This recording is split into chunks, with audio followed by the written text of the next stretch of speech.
सन 1888 में Swedish chemist, engineer और industrialist Alfred Nobel अखबार में अपनी ही मौत की खबर पढ़कर चकित थे। इसका शीर्षक था merchant of death is dead. Actually Alfred Nobel के भाई लुडविग नोबेल की डेथ हुई थी, जिसे बहुत सारे अखबार ने गलती से अल्फ्रेड नोबेल का डेथ समझकर छाप दिया था। इस न्यूज़ को पढ़ने के बाद अल्फ्रेड नोबेल आशंकित हो गए कि क्या दुनिया में उन्हें इसी तरह से याद रखा जाएगा। इसी न्यूज़ ने उन्हें अपने वसीयत को चेंज करने के लिए प्रेरित किया। सन 1885 में अल्फ्रेड नोबेल के अंतिम इच्छा अनुसार उनके संपत्ति के बड़े हिस्से का उपयोग फिजिक्स, केमिस्ट्री, मेडिसिन और फिजियोलॉजी, लिटरेचर और पीस में उल्लेखनीय कार्य को करने वालों को पुरस्कृत करने के लिए किया जाएगा।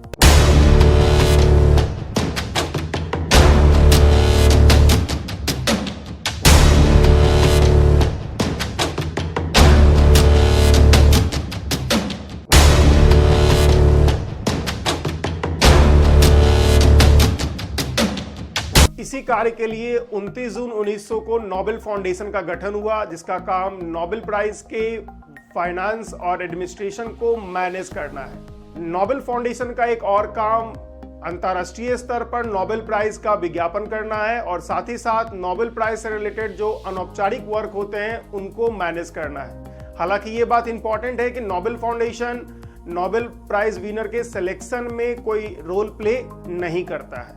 नोबेल फाउंडेशन अपने कैपिटल का 50% शेयर, 20% बॉन्ड और 30% अलग इन्वेस्टमेंट के रूप में निवेश करता है। नोबेल प्राइज पहली बार 1901 में प्रदान किया गया था और ये रिलेटेड फील्ड में सबसे प्रतिष्ठित पुरस्कारों में से एक है।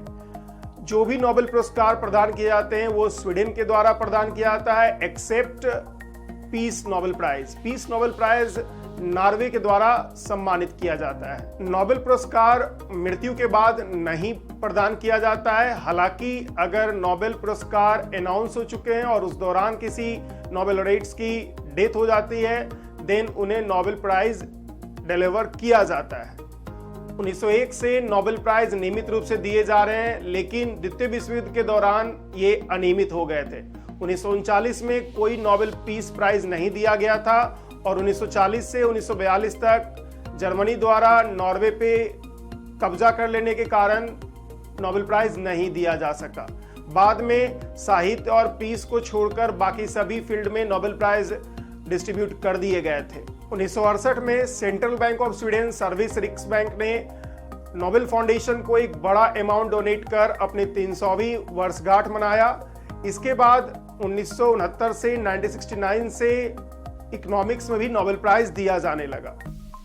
Eight present Nobel prize winner को 11 मिलियन US$ मिलता है। साथ ही साथ उन्हें एक नोबेल प्राइज मेडल मिलता है जो कि गोल्ड का होता है, 18 कैरेट गोल्ड का होता है और उसके ऊपर 24 कैरेट्स का एक कोटिंग होता है। सभी नोबेल मेडल में जो फ्रंट होता है उसमें अल्फ्रेड नोबेल का फिगर होता है और back side of Nobel medal में अलग अलग फिगर होते हैं इन डिफरेंट फील्ड, जो कि इस तरह से आपको दिखाया गया है।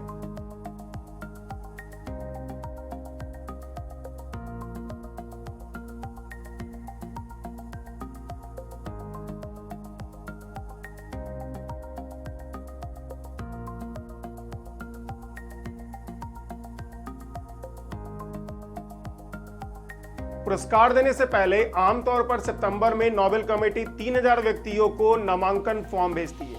ये सभी व्यक्ति रेस्पेक्टिव फील्ड में बड़े एजुकेशनिस्ट होते हैं। शांति नोबेल पुरस्कार के लिए जो नामांकन फॉर्म है अलग अलग सरकारों को शांति नोबेल कमेटी जो कि नॉर्वे के होते हैं उनके वर्तमान सदस्यों को और जो पहले सदस्य हैं उन सभी को भेजा जाता है।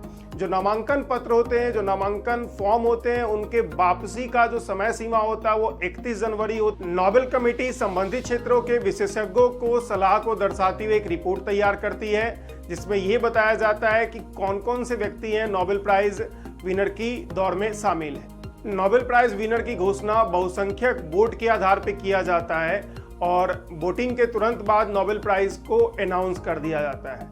इस नोबेल प्राइज अनाउंसमेंट को कहीं भी अपील नहीं किया जा सकता है। This is the final Nobel prize winner list.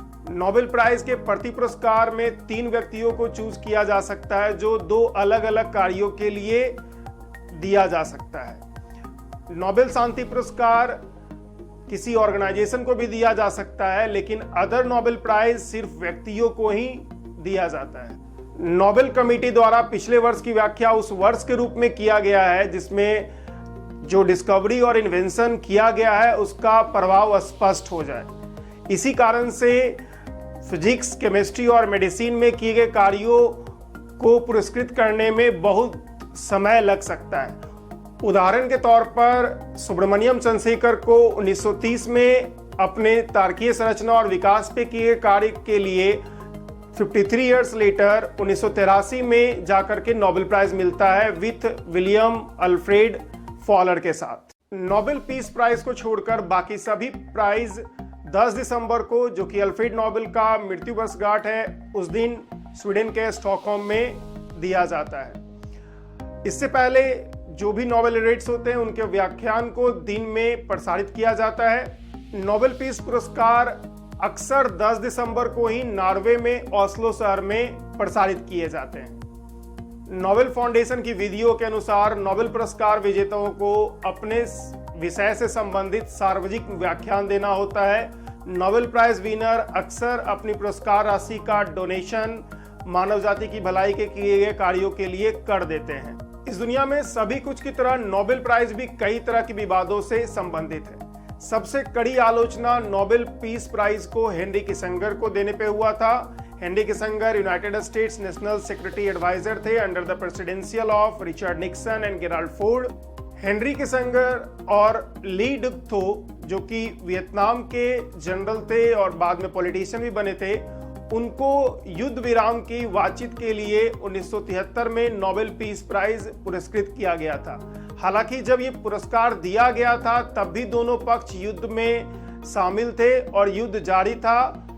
1994 में इजराइल और फिलिस्तीन के बीच शांति प्रयासों को किए गए कार्यों के लिए यासिर अराफात, इत्याक रॉबिन और सिमोन पेरेज को नोबेल प्राइज दिया गया था।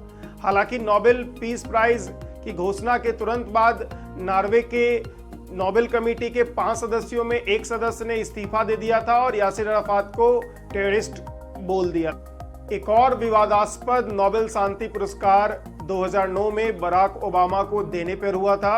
जब बराक ओबामा यूएस के प्रेसिडेंट चुने गए उसके मात्र 11 दिनों के बाद नामांकन बंद कर दिया गया था। हालांकि वास्तविक मूल्यांकन 8 महीने बाद हुआ। बराक ओबामा ने खुद कहा था कि वो इस पुरस्कार के लिए योग्य व्यक्ति नहीं लग रहे हैं। नॉर्वेजियन नोबेल कमेटी ने यह पुष्टि किया है कि 1937, 38, 39 एज वेल एज 1947 में महात्मा गांधी को नोबेल पीस प्राइज के लिए नामांकित किया गया था।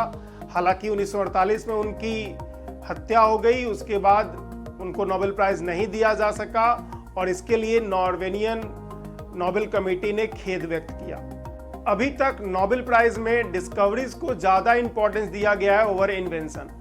नोबेल फिजिक्स प्राइज की अगर हम बात करें तो 77% खोजों के लिए नोबेल प्राइज दिया गया है, जबकि 23% मात्र इन्वेंशन के लिए दिया गया है। एक और विवाद नोबेल प्राइज में जेंडर इनक्वालिटी का है। 1901 से 2018 तक फिजिक्स में 210 में से सिर्फ 3 महिलाओं को नोबेल प्राइज मिला है।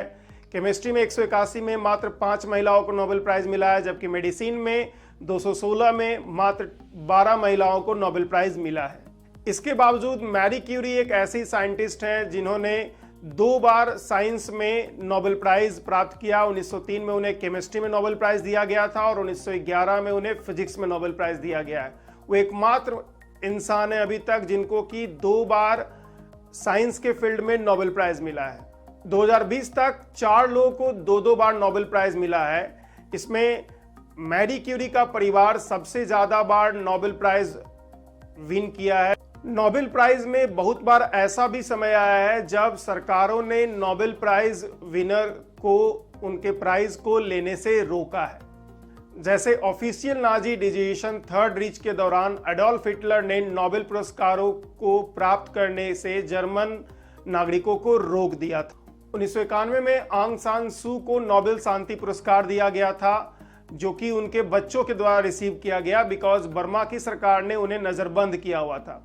बाद में 2012 में जाकर के वो अपने नोबेल पीस प्राइज पे व्याख्यान दे पाए थे। लियू सियाबो 2010 में नोबेल पीस प्राइज विनर थे। हालांकि वो अपने जीवन काल में नोबेल पीस प्राइज एक्सेप्ट नहीं कर पाए बिकॉज उनको और उनकी पत्नी को चीन में राजनीतिक बंदी के रूप में कैद कर लिया गया था। नोबेल फाउंडेशन एक और विवाद से संबंधित है। नोबेल प्राइज सिर्फ 6 विषयों में नोबेल प्राइज डिस्ट्रीब्यूट करती है, जबकि हाल के समयों में कंप्यूटर साइंस, टेक्नोलॉजी, इंटरनेट, इन सभी ने मानव जाति की भलाई के लिए बहुत ज़्यादा अपना योगदान किया है। लेकिन फिर भी इन सभी में नोबेल प्राइज नहीं दिया जा सकता है बिकॉज ये सब नोबेल कमेटी के द्वारा एक्सेप्ट नहीं किए गए हैं। तो इस वीडियो में मैंने आपको नोबेल फाउंडेशन और नोबेल प्राइज से रिलेटेड बहुत सारी बातों को बताया। अगर आपको ये वीडियो अच्छा लगा तो इसे लाइक कीजिए, हमारे चैनल को सब्सक्राइब कीजिए और वीडियो को शेयर कीजिए। Thank you.